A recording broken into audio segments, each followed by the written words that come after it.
मुग्धा और उसकी सास के बीच पूरा समय सास के किसी न किसी काम को लेकर मतभेद चलते ही रहते हैं। बहू, ओ बहू, जरा चाय बना दे। मुग्धा चाय लेकर आती है। ये लीजिए, और कुछ चाहिए? अरे नहीं, बस चाय पीने का मन था। जाओ, तुम दूसरा काम करो।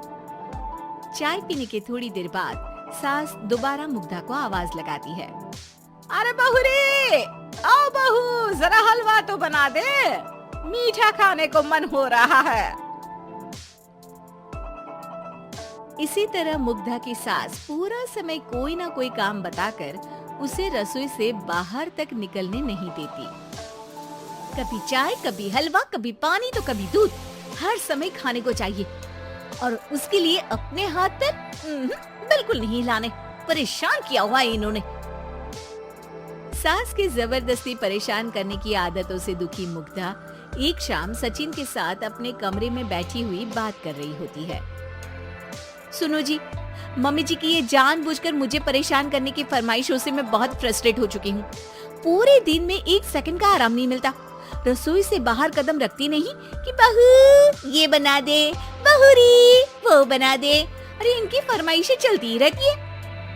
अरे मुग्धा, माँ खाने की शौकीन है, पर उम्र हो चली है, खुद खाना नहीं बना सकती, इसलिए तुमसे बोलती है। अरे तो शौक भी उम्र देख कर रखने चाहिए ना।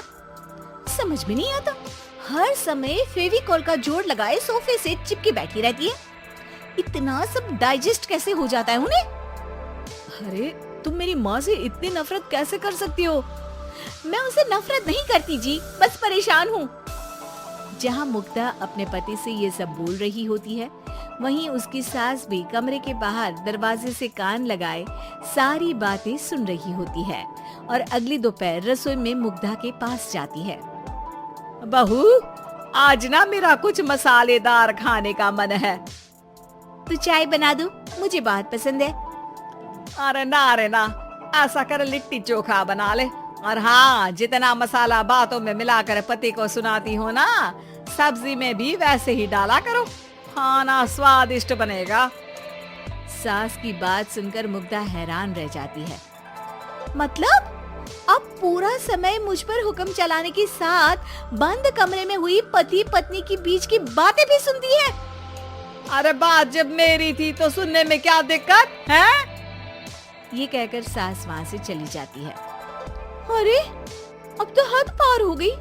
इस तरह से तो ये मेरा जीना मुश्किल कर देंगी। मुग्धा सास की हरकतों से परेशान उसका हल सोचने लगती है और इसी तरह कुछ दिन बीत जाते हैं, जिसमें सास का जन्मदिन आता है। मुग्धा बहुत खुशी के साथ अपनी सास को एंड्रॉइड मोबाइल गिफ्ट करती है। मम्मी, आपको सबसे बात करने के लिए बहुत दिक्कत होती है ना? कभी सचिन तो कभी मुझे बोलना पड़ता है, पर इस मोबाइल से आपको कोई दिक्कत नहीं होगी। एक जगह बैठे बैठे बहुत कुछ कर सकती हैं अब आप। मोबाइल देख सासू माँ खुश हो जाती है, पर उसे इस्तेमाल करना तो आता नहीं, इसलिए साइड में रख देती है। जिसे देख मुग्धा घर का सारा काम छोड़ मोबाइल सेट कर सास को इस्तेमाल करना सिखाने लगती है, जिसके बाद अब सास पूरा समय मोबाइल में ही लगी रहती है। हाय, जब से मम्मी को मोबाइल मिला है मेरी लाइफ में कितनी शांति आई है। अच्छा है, इसी तरह बिजी रहे तो मैं भी सुकून की जिंदगी जी पाऊंगी। अब मुग्धा जब मन करे काम करना, जैसा चाहे वैसा खाना बनाकर खाना, पूरा समय रिलैक्स और खुश रहने लगती है। क्या बात है, आजकल तुम बहुत चहक रही हो। अरे मम्मी जी से छुटकारा जो मिला है, अब ना फरमाइशें ना छुप छुप कर बातें सुनना। अच्छा, तो मोबाइल गिफ्ट करने की ये स्कीम थी।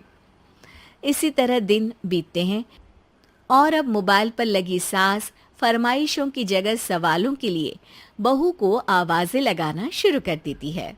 अरे बहू सुन तो, देख जरा किसी का फोन क्यों नहीं मिल रहा? रिचार्ज खत्म हो गया है, पर अभी 4 दिन पहले ही तो मैंने किया था। इतनी जल्दी कैसे खत्म हो गया? अरे मैंने कल तेरी कनाडा वाली मौसी सास से 3 घंटे बात की थी ना। क्या? इतना महंगा तो मोबाइल भी नहीं आया जितना महंगा इसका रिचार्ज पड़ रहा है। इसके बाद तो जैसे मुग्धा के दिन के 24 घंटे में से 20 घंटे सास के पास उनके मोबाइल रिलेटेड प्रॉब्लम सॉल्व करने की ड्यूटी ही बन जाती है। अरे मुग्धा, ये मोबाइल में अचानक तेरी मौसी सास की शक्ल क्यों दिखने लगी? और ये तो हिल भी रही है। मम्मी, ये गूगल डुओ का वीडियो कॉल है। इसमें आप बात करने के साथ एक दूसरे की शक्ल भी देख सकती हो। अच्छा, ये तूने मुझे पहले क्यों नहीं बताया? अब बताने के लिए पहले नहीं बताया। इसी बीच सचिन भी वहां आ जाता है और सास अपनी वीडियो कॉल में बिजी हो जाती है। क्यों, सास बहू में क्या गपशप चल रही है? इसे गपशप नहीं, दिमाग का दही होना बोलते हैं। पर तुम तो मम्मी को मोबाइल देकर बहुत खुश थी, फिर क्या हुआ? हाँ, उसका सुकून भी कुछ ही दिन मिला। अब घर के टंटे खत्म हुए तो मोबाइल की टिंग टिंग शुरू हो गई। देखो भाई, कुछ पाने के लिए कुछ खोना तो पड़ता है। आखिर तुमने मोबाइल अपने फायदे के लिए ही तो दिया है, तो फिर सवालों के जवाब भी देने पड़ेंगे, क्योंकि जब तक उनके हाथ में ये फुंथरू रहेगा, तुम्हारी लाइफ में प्राइवेसी और सुकून रहेंगे। कहने का मतलब है अगर इससे प्यार बढ़े तो दाग अच्छे हैं। अरे मुझे पहले दिन से ही पता है मोबाइल किस मकसद से दिया गया है। भूलो मत, इससे पहले मैं बातें ही सुनती थी। सास की ये बात सुनकर मुग्धा शॉक में और सचिन हंसता रह जाता है।